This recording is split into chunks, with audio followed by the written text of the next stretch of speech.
London City Ballet is a classical ballet company, 30, 32, 33 dancers, taking classical ballet out to the regions where people don't often get to see classical ballet. In fact, many of the towns we visit, we are the only classical ballet they see every year. We tour more than any other company. We do 28 weeks of touring per annum. It is very grueling. It's a punishing ordeal for the dancers. But I mean, they're dancing. They're getting more opportunity to dance than dancers in other companies.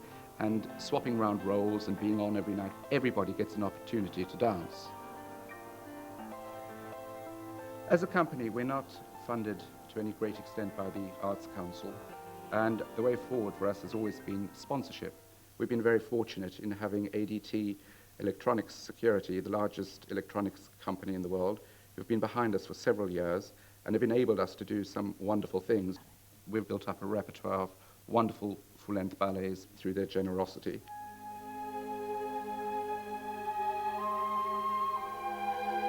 Taking on Cinderella, for me at this point in my career, is a huge step because I'm only used to choreographing one-act ballets.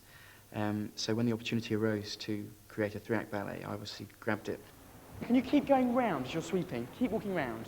But it's very hard because I'm having to produce a traditional romantic classical ballet, which I've not ever had to do before. And being sort of a young, up-and-coming choreographer with my own sort of style, it's very hard to sort of get up and produce a ballet in a traditional style. It's sort of harder than it seems.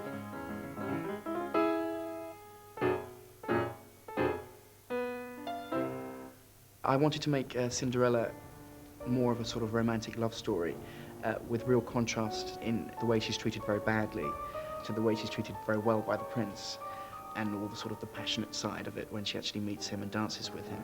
So I've got my ugly sisters being quite vile and sort of evil and vindictive and really, really being cruel to her and nasty. So you really sort of feel a great amount of sympathy for her.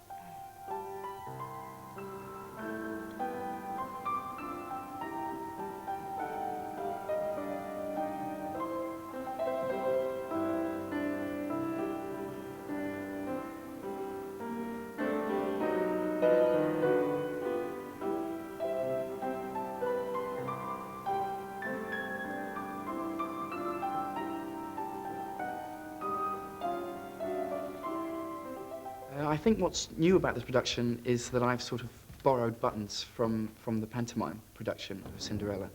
I felt there was a need for Cinderella to confide in somebody and to have somebody who could be sympathetic towards her.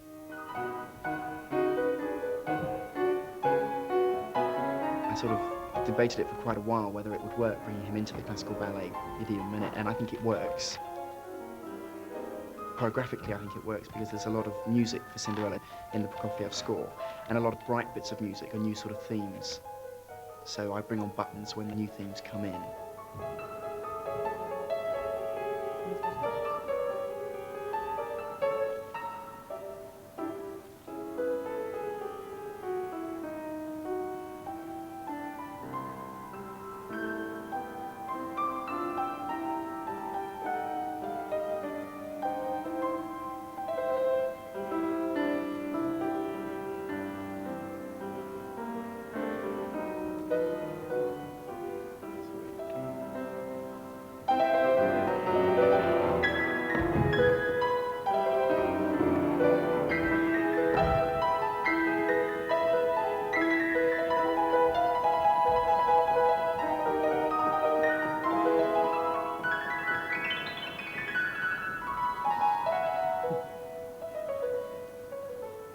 Cinderella, as we all know, is a fairy tale, so I tried hard to achieve that fairy tale feel in the design.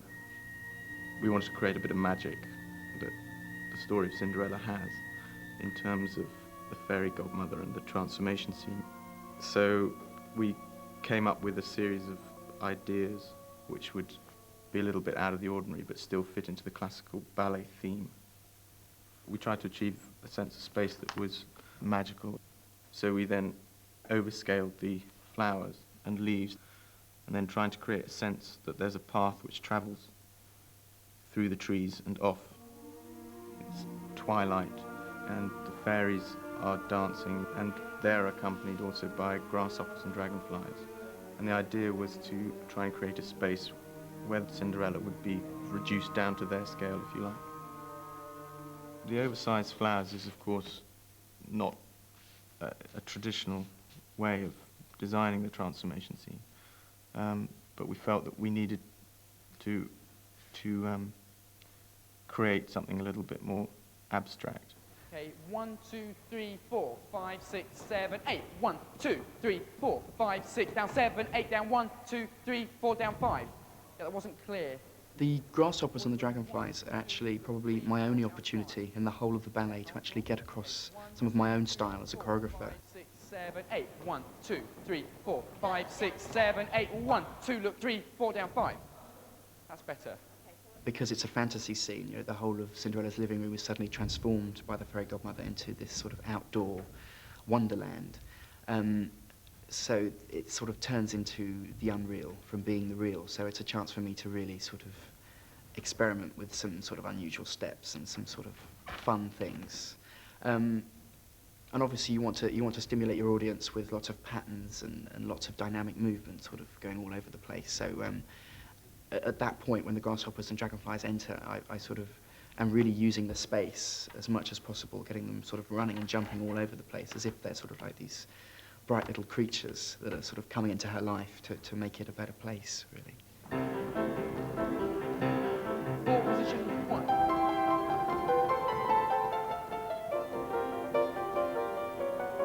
Look, 1, 2, position 1.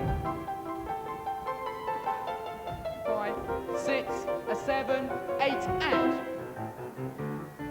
6, 7, 8, 1, 2, 3, 4, 5, 6, 7, 8. 1, 2, 3, 4, 5, 6, 7, 1, 2, 3, 4, 5, 6, 7, 8. Position 1, 2, and a 3, 4, down, 5, 6, 7, and 8, and 1, 2, position on 1, 2, and a 3, 4, 5, 6, 7, 8, and 1, 2, 3, 4, 5, 6, 7, 8.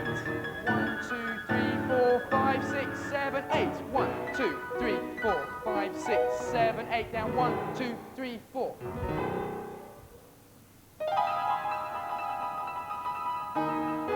Keep your arms up.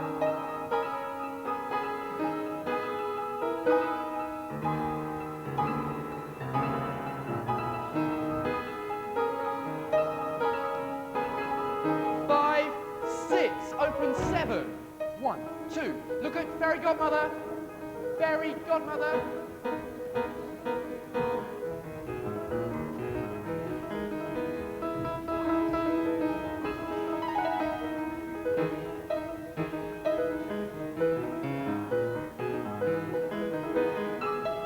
And 1. Straight forward. 1, 2, 3, 4. Diagonal.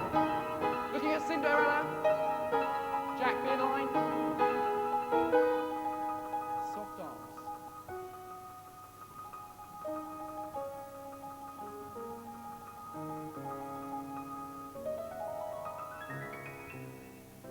The fairy godmother needed to be a sort of maternal, ethereal kind of a figure, and we plumped for a sort of lilac-y kind of colour, which we're going to dress over the top with plenty of beads and jewels again to sort of try and make her a little bit more magical. What we were trying to achieve with the fairies, being summer, spring, autumn and winter, was a sense of that particular season encompassed in the dancer and the tutu. So, for example, the autumn is obviously autumnal colours, which are browns, golds and sort of yellows, and we used the falling leaf idea that they're all just tumbling from her bodice off and over her tutu. I wanted to tie them all together in some way, so I've given them all a headdress, and similar sort of finish on the costume, which is quite darkly painted in round the waist. Go.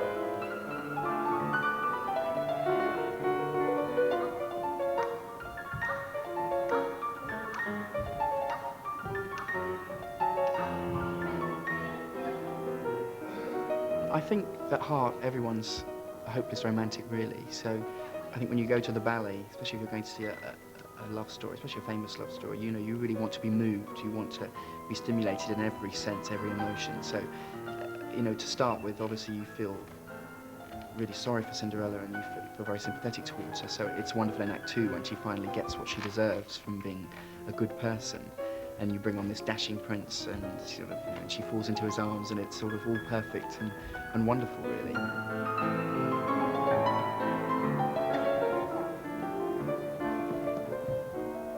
It's always difficult coming into a new company. You never know quite what to expect. I mean, I know London City Ballet as a company because I've done class with them before and that kind of thing, and I've seen them perform a lot, but I didn't sort of know what it would be like to work with them, so that was sort of quite challenging. But they're actually very good. They're very disciplined, and they're also very hard-working, and I think they're really trying hard to help me in the creation of the piece and sort of trying to continue my vision of what I want to sort of see.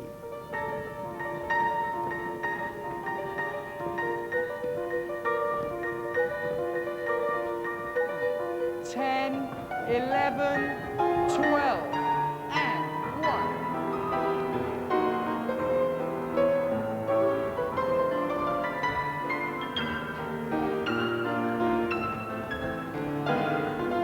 And nice curtsies, nice 2. They're a lot of fun at the same time because there's about 32 of them. So it's almost like a family. And when I come in, I feel that everyone sort of gets on with it and sort of does their own thing and pulls it together, really. They're a great crowd. They know how to have fun and they know how to work. And it's very good. 5, 6, 7. Now wait as it opens, wait for the music. Yeah.